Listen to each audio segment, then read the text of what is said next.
It's been a 2-year battle fighting to stop Joe Biden's war against our gun rights, both in Washington, D.C. and against the anti-gun Democrats and rhinos here in Jeff City.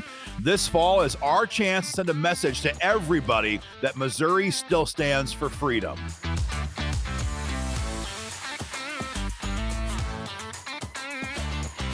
Hi, guys. Aaron Dorr here with the Missouri Firearms Coalition. I know with the elections so close now that all you see on your TV, on your phone, in your email, social media, even your mailbox is political ads all the time. Everyone's asking for money. Everyone's asking for your support. And guys, I just want to dial it back a little bit and explain kind of our perspective on where we are in the fight for gun rights here in Missouri, as well as in Washington, D.C., and to ask you guys to maintain your support of the Missouri Firearms Coalition. Help us win this battle for freedom, especially as it pertains to the election day, November 8th. So I'm just going to back up for a moment again and paint the picture on where we are. I think everybody knows the last 2 years, we have seen more attacks on our gun rights than we have in decades. We have just narrowly defeated a national ban on AR-15s, the assault weapons ban in Washington, D.C. We've just by the skin of our teeth defeated a national gun registry. That's H.R. 8. Both these bills passed the House. They have been blocked in the Senate.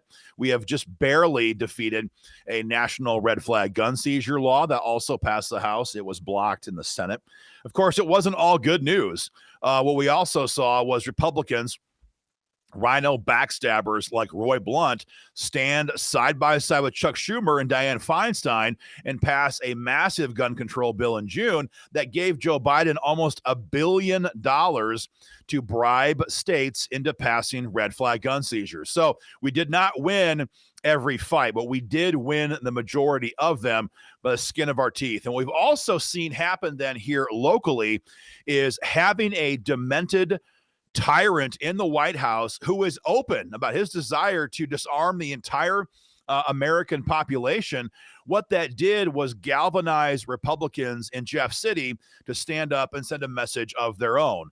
We've always had champions for freedom here in Jeff City, or we have for a long time. You've got your Jared Taylors. We've had our Eric Burlesons, our Rick Brattons, our Denny Hoskins, our Bill Eigels. These guys have always been there pushing for the Second Amendment Preservation Act. What we haven't had, though, is a bunch of the rhino class who decided to get off their butt and join them in this fight. And that all changed, as you guys know, in 2021. We finally passed SAPA into law in direct response to Joe Biden's attacks on our gun rights. And that's the great news. And it's been phenomenal watching the state of Missouri improve our freedom when it comes to gun rights.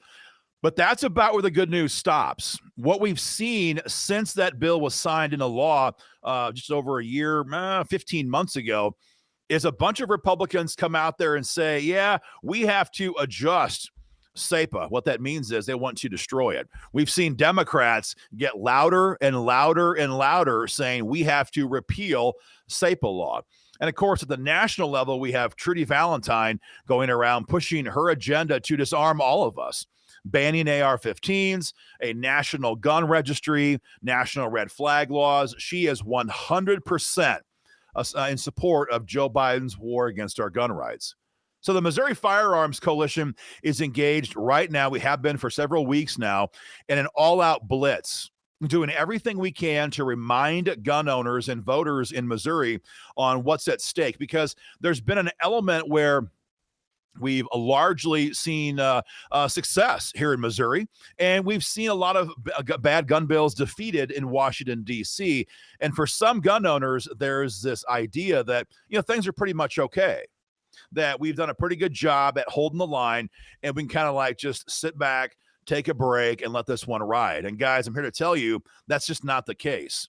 We are holding on to our freedom by the narrowest of margins right now in Washington, D.C. And again, we're seeing absolute, pure hatred coming from today's radical left for gun owners and the Second Amendment. And that hatred in D.C. is spilling down to down ballot races here in Missouri. So MOFC is working as hard as we can right now in this next couple of weeks to make sure that we do send a message that Missouri stands for freedom to all these gun grabbers in D.C., but especially here in Jeff City. Because if we don't send that message, we're inviting disaster both federally and here in Missouri next year. And so, guys, that's why I'm asking you guys to make a donation right away to help the Missouri Firearms Coalition maintain this battle. We're running ads right now on social media exposing Trudy Valentine's hatred for gun rights, and we're trying to do more ads on radio as well to expand that message. But we have to do more than that. We have to be exposing gun grabbers down ballot in the state house and state senate races as well. There's a lot going on right now. And again, the outcome of what's going to happen this election cycle will either galvanize the radical left, and they'll say, these guys, they're not playing for keeps. They're not very serious. They're not taking us seriously. And we're going to galvanize the left to come after us even harder in DC and in Missouri. Or we're going to, again, send that message, and we're going to, by God, hold the line, plant our flag for freedom, and expand gun rights going forward next session here in Jefferson City. So, guys, every other candidate out there is asking for support to advance their careers. We're asking for your support for one reason: to secure our freedom. That's it. And that's all. The money we raise between now and Election Day can be used to help us get these ads on radio, possibly ads on TV, certainly on cable TV, maybe broadcast. We'll have to wait and see. Help fund our texting program, which is a very effective tool that we're using these days. And we need all of your support that you can possibly muster right now, guys. We're at go time. It's mid-October. We're only a couple weeks away from the election. Help us send that message. Make a donation right away. Thank you, guys.